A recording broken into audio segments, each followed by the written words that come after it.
All right, Rabbi, say good morning. Let us begin. So we are continuing in Mir Hashem this morning in Os Mem Hey in Tzidkas Hatzaddik, and continuing on the theme that we began yesterday, a really beautiful and incredible theme of Hashem Tzilcha Ad Yad Minecha. The notion, ultimately, again, that the Ribono Shel Olam is not my shade, but rather, according to the Baal Shem Tov, my shadow.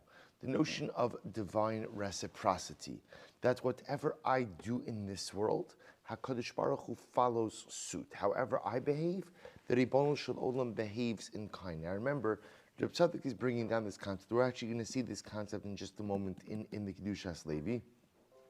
But Reb Tzaddik is bringing down this concept really related to its importance of the theme of this os, namely the recreation of oneself yesh me'ayin.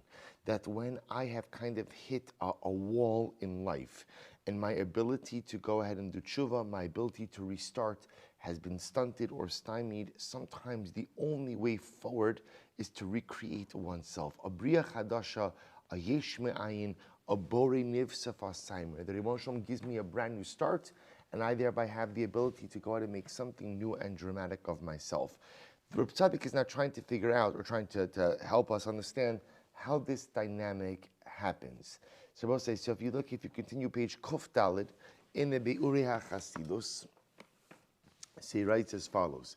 He goes over here, Ela Ma'amar Yadua Baal Shem Tov, we quoted this already, Umemela Kasher Ha'adam Hu Anav V'Shafal Uruach Kol Kach Ad Shu Machshiv Es Atzmo La'ayin Mamish As Memela Al Yidei V'Ezdaka V'Shafal Ruach Zochel Kach. So we'll say, so let's talk about this outside for just a moment, and then we'll go ahead and highlight the deeper meaning of this. So if we accept the premise of Hashem Tzilcha, which is the premise that says that the Ribono Shel Olam follows suit, divine reciprocity. However we behave, HaKadosh Baruch Hu behaves in kind.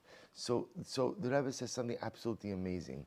He says that when a person goes there, we'll say, let's take a step back.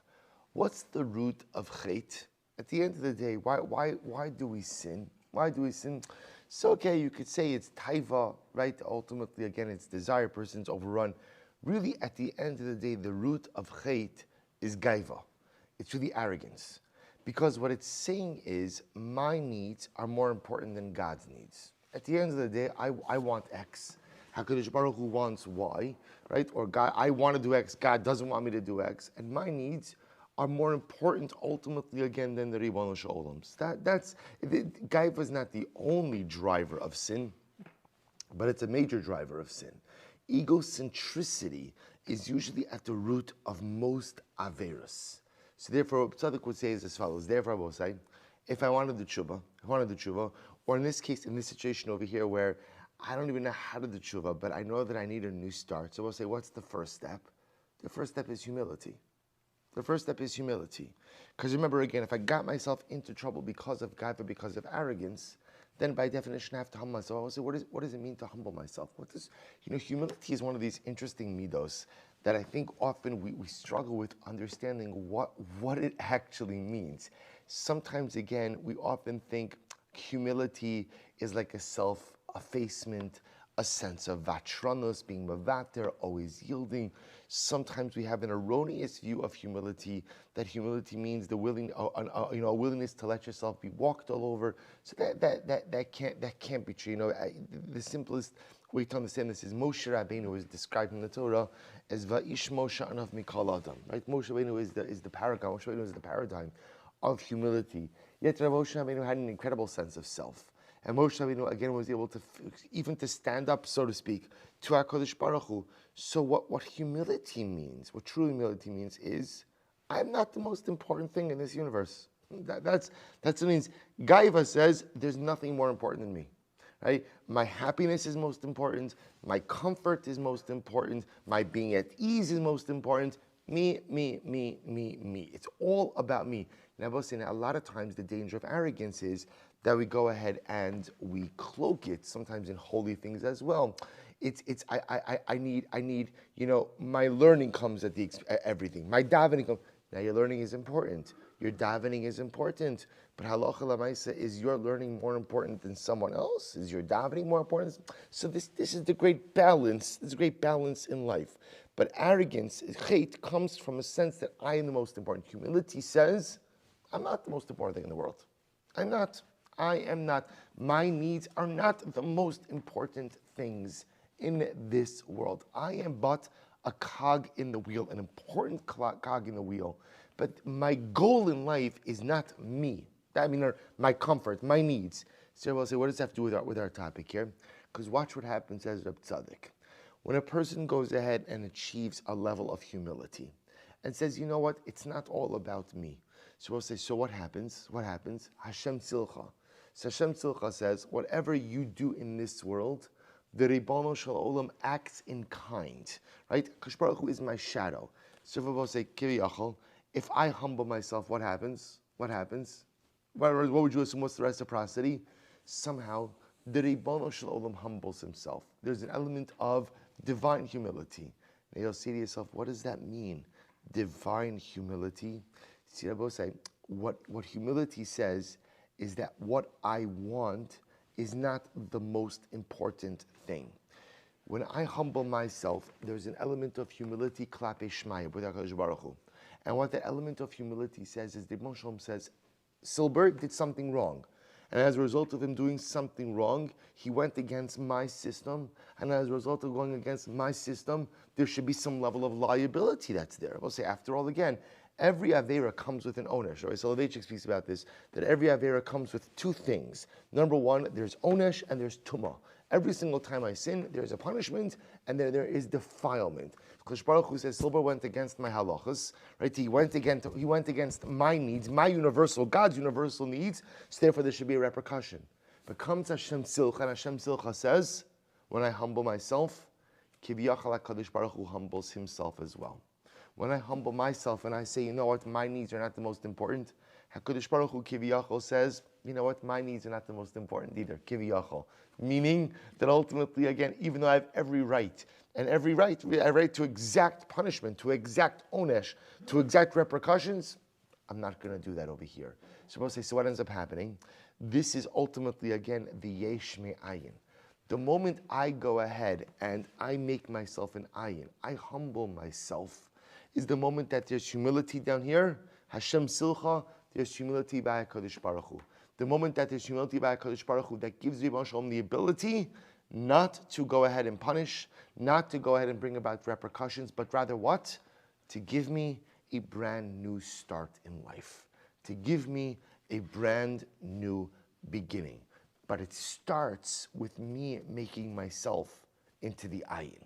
It begins with me making myself into the nothing. Not the negative nothing, not the I am a nothing, but it begins by a process of self-humbling. And once ultimately, again, the humbling occurs here, then the humbling is able to occur with HaKadosh Baruch Hu. Once the Ribono Shel Olam says, you know what, if Silber humbles himself, I can humble myself, and I don't have to exact the punishment. Even though, again, Silber committed the crime, at the end of the day, that creates the space for the brand new beginning.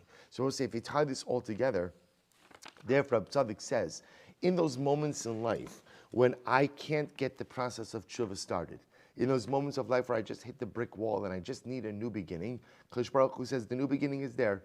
That's the Borei Niv Sefasayim. The same HaKadosh Baruch Hu created the world with utterances could recreate my world ultimately again with an utterance as well. With one utterance, Kadosh Baruch Hu says, I give you the license to start again.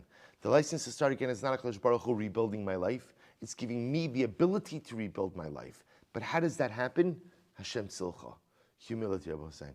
Humility. So much of life is proper humility. And so much of life is that moment the light bulb goes off and it says, my life is not all about me. It's not all about me. It's not all about what I like or what I want or what makes me comfortable and makes me feel good. Of course, again, it's natural to want to be comfortable and to want to be happy, of course. But I will say, what's the pursuit in life? Is the pursuit in life the satisfaction of self, or is the pursuit in life something bigger? The moment I veer away from satisfaction of self, orient myself towards something bigger is the moment I become the ayin. And the moment I become the ayin and there is humility in my life, there's humility by HaKadosh Baruch Hu.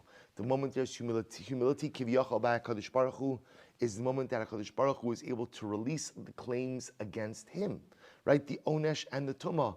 And the moment that happens is the moment that HaKadosh Baruch Hu is able to give me the opportunity for a brand new start. And the moment of that brand new start signals the beginning of a possibility of building a brand new world. That's the koach that HaKadosh Baruch Hu gives us, that ultimately, again, is triggered by the Hashem Tzidkas. So we have to stop over here for today.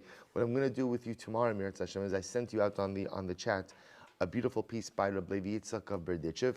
And in that piece, that's where, if you notice again here, the Hatzaddik is actually quoting Rabbi Levi Yitzchak. That's actually where this concept is developed. And amazingly enough, where does Rabbi Levi Yitzchak develop this concept? And no, as Mazel, our Mazel would have it, in his drashas for Chanukah. So in his drashas for Chanukah is actually where he develops the notion of Hashem Tzilcha. So this pretty much closes out Sif Mem Hey, Os Mem Hey for us, even though there's still more, but it's really just Reb Tzaddik kind of restating this core concept. So we'll close out Os Mem Hey today in Eretz Hashem, and then begin with Rabbi Levi Yitzchak's Hashem Tzilcha piece in Chanukah Eretz Hashem tomorrow. All right, to say Shekayach.